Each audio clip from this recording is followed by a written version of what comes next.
Hello, welcome to another episode of Daniel Lee Plastering and Rendering. Today you can see this beautiful garden wall that we will be tackling, and we will be applying the scratch coat. So we actually started this wall some time ago. We removed all the render and we've applied this very strong red universal primer that has taken a very long time to go off. These are our trusty trowels and hawk. That's the hawk there that we will be using to apply the sand and cement. We are also using an additive, SBR additive, with the render. And there we are nipping to the builders merchants, and we will be using one coat render. It's Weber's brand, brilliant stuff, pre-mixed, super simple to use, about 5 to 6 litres of water per bag. Get the big old DeWalt drill, and we can get 5 bags in one go in that tub there. It's 100, I believe, 110 litre mixing tub. Super useful for things like this. So we are fully prepared. This wall, this was a garden wall, and it was in a terrible condition, really damp. It had plants growing in it, and it's taken probably, I think, about 3 months since we removed the render, bearing in mind we did do it over the winter period, so it was very wet and cold, so it didn't have much time to dry out. It normally dries much quicker than that. But that wall, we've left it for quite some time to dry out. We are now ready for the scratch coat, and it is in such a poor condition that it will need building out quite a bit. In order to get that wall nice and flat, it's going to need to be built out quite significantly. And we are using reinforcement mesh as well, which we are going to embed into the scratch coat. Meet me there. So first thing we do, we start applying a nice generous coat of render over the whole wall. Now you can see I've put the PVC, I like using white PVC beads because they don't ever rust or corrode, and they're much more user friendly than stainless steel. Don't ever use galvanized. I've been to many jobs where I've ended up having to hack off galvanized beads just because they're cheaper. Like, people use them to save money. Well, some very uneducated people might use them for but you should never use galvanized outside. So what I like to do, put on a nice coverage of render, keeping behind the beads. So this wall is incredibly poor condition, so I'm able to get on a very thick layer.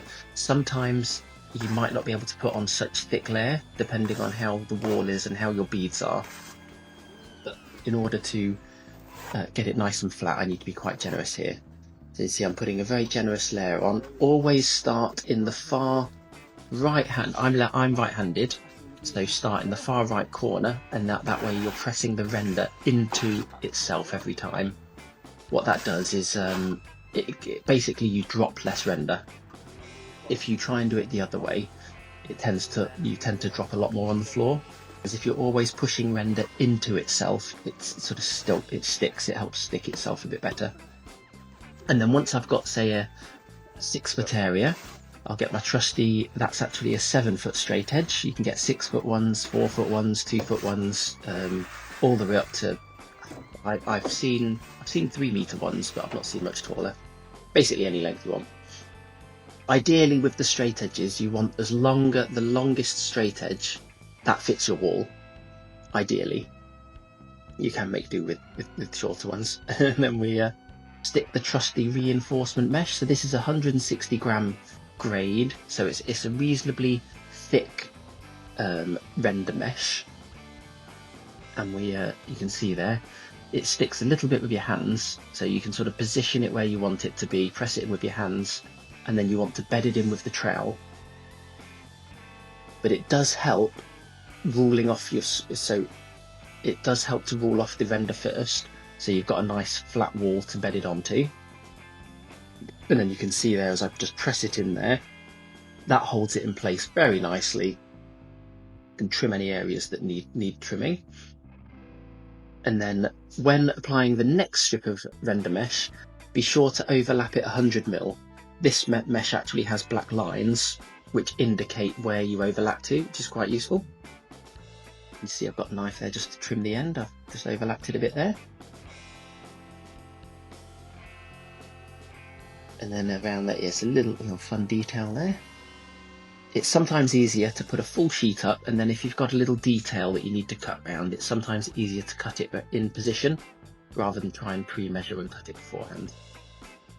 Scissors are quite good. Stanleys work well.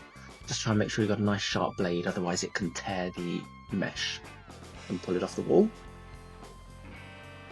See there, I've got a decent bit. This is using up the gear.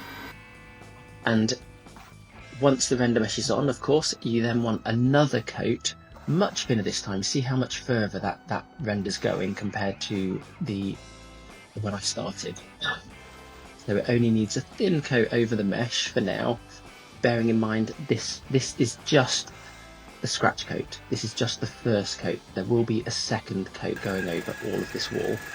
So that coat over the mesh still needs to be behind the beads. It wants to be at least 8 to 10 mil behind the beads. And you can see we've started scratching it there, we're finishing it off there. So that wavy line as well. Wavy lines are very important. Try to avoid straight lines if you can. A wavy line will give you, I think it's almost twice as much key as a straight line. So it's almost twice the grip, twice the strength, the next coat to the wall compared to a straight line. So you might get away with straight lines, but it is much better practice to have nice wavy lines. That's going to give you the strongest possible key. Also make sure you go horizontal, because obviously not that anyone would, but I have seen the odd person go up vertically with the scratcher, which is not very effective at all, as you can imagine why. But yes, always go left to right or right to left, horizontal with your wiggly lines. This is going to give our final coat really good key. It's going to be really grippy for the final coat, but we're just focusing on the scratch coat today. And also, once you've done the scratch coat as well, go around the beads. Just check you can go around with your finger or a sponge or a paintbrush, just giving them a clean and a wipe. Make sure there's no render. And trusty Ethan there. Just give the beads a nice sharp clean. That'll help the next stage. And also along the floor line as well. As this is a garden wall, we've taken it straight to the floor, and we want to just tidy up the floor line as well. So we'll just, once we've finished, we'll just go back over it with a trowel, just gently scraping away and cleaning any render that might be at the bottom there. Fully protect as always, because it is a messy job. And that is one completed scratch coat. Hope you found it useful. Please like, subscribe, and if you enjoyed it, follow along, and see you on the next one.